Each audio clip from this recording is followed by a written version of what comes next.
નમસ્કાર. આજે આપણે પોલીસ કોન્સ્ટેબલ 2026નું પેપર સોલ્યુશન એટલે કે 10 જૂન 2026ના રોજ લેવાયેલું એલઆરડી લોકરક્ષકનું પેપર સોલ્યુશન અને તેમાં પણ ખાસ ગુજરાતના સાંસ્કૃતિક વારસો છે તેના 16 પ્રશ્નો છે અંદાજે પૂછાયા હતા. હવે આ 16 પ્રશ્નો છે એ આપણે આ લેક્ચરની અંદર સમજૂતી સાથે જોઈ અને આ પ્રશ્નો છે ગુજરાતની આવનારી પરીક્ષા જેવી કે સીસીઈ, ગ્રામ સેવક, GSRTC, driver, conductor, helper, FHW, MPHW વગેરે જેવી પરીક્ષાની અંદર પૂછાઈ શકે છે.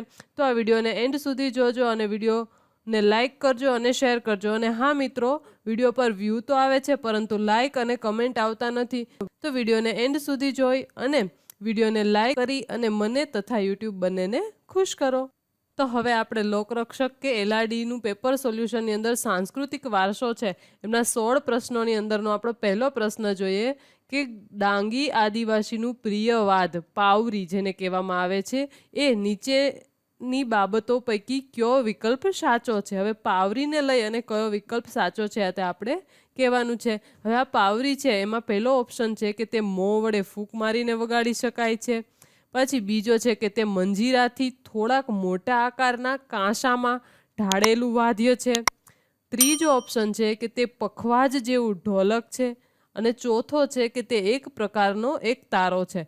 તો હવે એમનો સાચો જવાબ આવશે ઓપ્શન એ કે જે આ પાવરી છે એને મોં વડે ફૂંક મારી અને વગાડી શકાય છે. જો હવે આપણે આ પાવરીની વાત કરીએ ને તો પાવરી છે ને સુશીરવાદ છે. હવે આ પાવરી છે દૂધી તથા ગલકા, વાંસ અને શીંગડાનો જે ઉપયોગ કરી અને બનાવવામાં આવે છે અને તેને ફૂંક મારી અને સુમધુર સૂર છે તેમાંથી રેલાવવામાં આવે છે. ત્યારબાદનો બીજો સવાલ આવે છે ગુજરાતની લોક સંસ્કૃતિમાં નવા પાકો માટે ખેતર ખેડવાનું શરૂ કરવા માટે ખેડૂતો ખાલી જગ્યાને શ્રેષ્ઠ મુહૂર્ત માને છે. હવે એ કયો દિવસ છે કે જેને ખેડૂતો છે આખો દિવસ એવું જ માનવામાં આવે છે કે આખા દિવસ કરેલું કાર્ય છે એ શુભ છે. તો એ છે અખાત્રીજનો દિવસ છે ને એના આખા દિવસના જે કંઈ મુહૂર્તો છે ને બધા શુભ માનવામાં આવે છે આપણી હિન્દુ સંસ્કૃતિની અંદર. એટલા માટે છે એ ખેડૂતો છે એ અખાત્રીજના દિવસે છે પોતાનું ખેતર ખેડવાનું શરૂ કરે છે. હવે આ અખાત્રીજ કે જેને આપણે અક્ષય તૃતીયા કહીએ છીએ અને આ અક્ષય તૃતીયાના દિવસે વણજોયું મુહૂર્ત ગણવામાં આવે છે.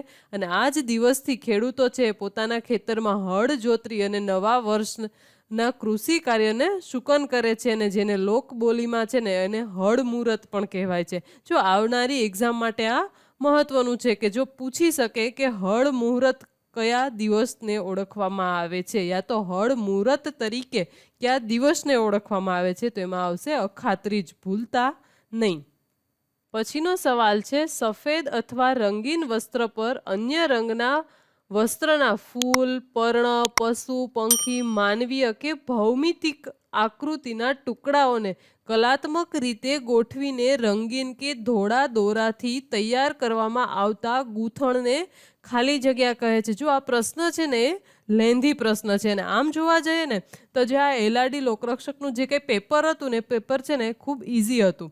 તો હવે આ પ્રશ્નનો જવાબ આવશે ઓપ્શન ડી કટાવ કામ છે એ કહેવામાં આવે છે. હવે આ કટાવ કામ વિશે આપણે થોડીક માહિતી લઈએ કે જુદા જુદા કાપડના ટુકડાઓ છે એને કલાત્મક આકારોમાં કાપીને અથવા તો ગોઠવીને એક મુખ્ય વસ્ત્ર પર ટાંકી અને તૈયાર કરવામાં આવતી છે એ હસ્તકલા છે. હવે આ કટાવ કામ છે ને ખાસ કરીને ગુજરાતમાં મહાજન અને કાઠી શૈલીના કટાવ કામના ચંદરવા, તોરણ અને ધાબળા છે એ ખૂબ પ્રખ્યાત ગણવામાં આવે છે. હવે પછીનો સવાલ છે પિઠોરાનું ધાર્મિક ભીંતચિત્ર ગુજરાતના પંચમહાલ અને વડોદરા જિલ્લાના ખાલી જગ્યા આદિવાસી પ્રજાની વિશિષ્ટતા છે. તો હવે એમનો ઓપ્શન આવશે ઓપ્શન એ રાઠવા પ્રજાતિ છે એમની વિશિષ્ટતા છે પિઠોરા અને ધાર્મિક ભીંતચિત્રની અંદર. હવે પિઠોરા છે ને એ ગુજરાતનો છોટા ઉદયપુર જિલ્લો તેમજ વડોદરા જિલ્લોના રાઠવા આદિવાસીઓનું અત્યંત પવિત્ર અને પ્રખ્યાત ધાર્મિક ભીંતચિત્ર છે ને. હવે આ ચિત્ર છે એને ઘરોની દિવાલ તથા બાધા કે આખડી જે છે એ પૂરી કરવાના ભાગરૂપે બાબા પિઠોરા દેવના સન્માનની અંદર બનાવવામાં આવે છે. ત્યારબાદનો સવાલ આવે છે 12મી સદીના અંતમાં રચાયેલ રસાર્ણવ ખાલી જગ્યાનો મહત્વનો ગ્રંથ છે. હવે રસાર્ણવ છે, હવે આપને ખબર જ છે કે આપણા મહત્વના ગ્રંથો છે, એની અંદર રસાર્ણવ પણ એક ગ્રંથ છે. હવે કયા ગ્રંથનો પેટા ગ્રંથ છે રસાર્ણવ? હવે રસાર્ણવ છે આયુર્વેદ છે, એમનો પેટા ગ્રંથ છે. હવે રસાર્ણવ એના વિશે આપણે માહિતી લઈએ કે રસાર્ણવ છે એક પ્રાચીન ભારતનો રસાયણ શાસ્ત્ર અને ધાતુ વિજ્ઞાનનો એક ખૂબ મહત્વનો ગ્રંથ છે. તેને તબીબી વિજ્ઞાન અને આયુર્વેદમાં પારદ અને અન્ય ધાતુઓના ભસ્મ તેમજ ઔષધીય ઉપયોગો માટે રસશાસ્ત્રનો આ ગ્રંથ છે એ આધારભૂત ગણવામાં આવે છે. શું કામ? તો કે પારદ મતલબ કે જે મર્ક્યુરી છે એ અને અન્ય ધાતુઓની જે ભસ્મ છે એમની ઔષધિ ઉપયોગ તરીકે છે આ આયુર્વેદ જે ગ્રંથ છે રસાર્ણવ એ ખૂબ મહત્વનો ગણવામાં આવે છે. પછીનો સવાલ છે મધુબની ચિત્રકલા ખાલી જગ્યા પ્રદેશની સુપ્રસિદ્ધ પરંપરાગત લોકકલા છે અને તેમાં મુખ્યત્વે મહિલાઓ દ્વારા ઘરની ભીતો, કાગળો કે કપડા પર કુદરતી રંગથી બનાવવામાં આવે છે. મધુબની ચિત્રકલા છે ખાસ કરીને બિહારની સુપ્રસિદ્ધ ચિત્રકલા છે. હવે આ ચિત્રકલા છે ને ભારતની સૌથી પ્રખ્યાત લોકકલા શૈલીમાંથી એક છે, જેનો ઉદ્ભવ છે બિહારના મિથિલા ક્ષેત્રમાં થયો હતો. હવે જો અહીંયાથી પણ પ્રશ્ન બની શકે છે આવનારી એક્ઝામની અંદર કે મધુબની ચિત્રકલાનો ઉદ્ભવ બિહારના કયા ક્ષેત્રમાં થયો હતો, તો એમનો સાચો જવાબ આવશે મિથિલા ક્ષેત્રમાં. હવે આ ચિત્રકલામાં હિન્દુ દેવી દેવતાઓ અને પ્રકૃતિના દ્રશ્યો છે એ દોરવામાં આવે છે અને જેની અંદર ચોખાના લોટની પેસ્ટ અને વનસ્પતિમાંથી મળતા કુદરતી રંગનો ઉપયોગ થાય છે.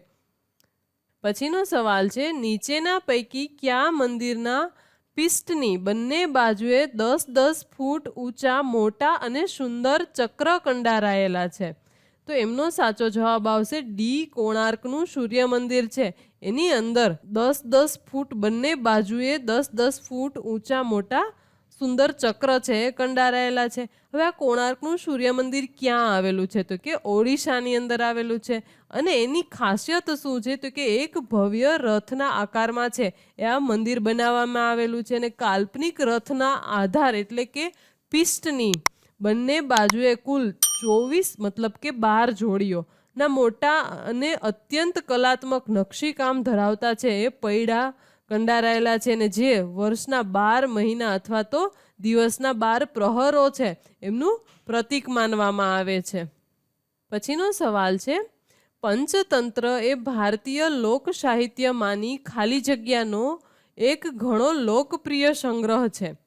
હવે પંચતંત્ર છે જેની વાર્તાઓ આપણે આપણા બાળપણની અંદર ખૂબ સાંભળેલી હશે યા તો ટીવીમાં પણ જોઈ હશે. હવે આ પંચતંત્ર છે નીતિ કથાઓ છે એમની લોક સાહિત્યમાંની એક ઘણો લોકપ્રિય સંગ્રહ છે. હવે પંચતંત્ર વિશે આપણે માહિતી લઈએ કે પંડિત વિષ્ણુ શર્મા દ્વારા રચિત છે એ પ્રાચીન ભારતનો પ્રખ્યાત વાર્તા સંગ્રહ છે. હવે આ ગ્રંથમાં પશુ પક્ષીઓ પાત્રો બનાવીને સરળ ભાષામાં જીવન જીવવાના વ્યવહારિક જ્ઞાન અને રાજનીતિના પાઠ ભણવાની નીતિ કથાઓ છે એ આપવામાં આવી છે. પછીનો સવાલ છે હવેલી સંગીતના ગીતોને ખાલી જગ્યા તરીકે ઓળખવામાં આવે છે. હવેલી સંગીતના ગીતો છે એમને કીર્તનો તરીકે ઓળખવામાં આવે છે અને ખાસ કરીને હવેલી છે એ કયા સંપ્રદાય સાથે જોડાયેલી છે? તો કે વૈષ્ણવ સંપ્રદાય અને એમાં પણ પુષ્ટિ માર્ગ જે છે એમાં ઠાકોરજીની અષ્ટપ્રહર સેવા દરમિયાન ગવાતા હવેલી સંગીતના પદો કે ગીતો કે જેને કીર્તન તરીકે ઓળખવામાં આવે છે અને આ કીર્તનો છે ને એ શાસ્ત્રીય રાગો પર આધારિત હોય છે. પછીનો સવાલ છે ભવાઈમાં પાત્રો પ્રવેશ કરે ત્યારે ચોક્કસ પ્રકારના તાલબદ્ધ નૃત્ય ગતિવાળા પગલાના વર્તુળ ફરે છે તેને ખાલી જગ્યા કહે છે. જે ભવાઈમાં પાત્રો પ્રવેશ કરે ત્યારે જે તાલબદ્ધવાળા નૃત્ય ગતિવાળા પગલાના વર્તુળમાં ફરે છે ને તેને આવણું કહે છે. શું કહે છે? આવણું. હવે આ ગુજરાતના લોકનાટ્ય છે એ ભવાઈમાં જ્યારે કોઈ પણ પાત્ર છે એ રંગમંચ પર પ્રવેશ કરે છે ત્યારે ભૂંગળના સૂર અને તબલા પખવાજના તાલ સાથે ચોક્કસ શૈલીમાં ગોળાકાર પગલાં લઈ અને નાચતું નાચતું આવે છે. હવે આ વિશિષ્ટ પ્રવેશ છે ને અને નૃત્ય ગતિને ભવાઈની ભાષામાં આવણું કહેવામાં આવે છે. પછીનો સવાલ આવે છે નીચેના પૈકી કોણ ગુજરાતી સાહિત્યમાં આખ્યાનના પિતા તરીકે ઓળખાય છે? હવે આ સવાલ છે ઘણી બધી એક્ઝામની અંદર પૂછાઈ ચૂક્યો છે અને આ સવાલનો મોસ્ટ ઓફ સ્ટુડન્ટ છે એ ખોટો જવાબ ટીક કરીને આવે છે. બધા સ્ટુડન્ટ છે પ્રેમાનંદ જ ટીક કરીને આવે છે, પરંતુ આખ્યાનના પિતા પ્રેમાનંદ નથી. આખ્યાનના પિતા છે એ ભાલણ છે. અને હવે પ્રેમાનંદ છે એને આખ્યાન શિરોમણી કહેવામાં આવે છે, નહીં કે આખ્યાનના પિતા. અહીંયાથી આ જવાબ છે એ પાકો કરી લેજો, યા તો તમારી બુકની અંદર પેન ડાઉન જરૂરથી કરી લેજો, એટલા માટે કે આવનારી એક્ઝામની અંદર જો આ સવાલ પૂછાય તો બેઠે બેઠો તમારો 1 માર્ક છે એ અહીંથી પાકો થઈ જાય.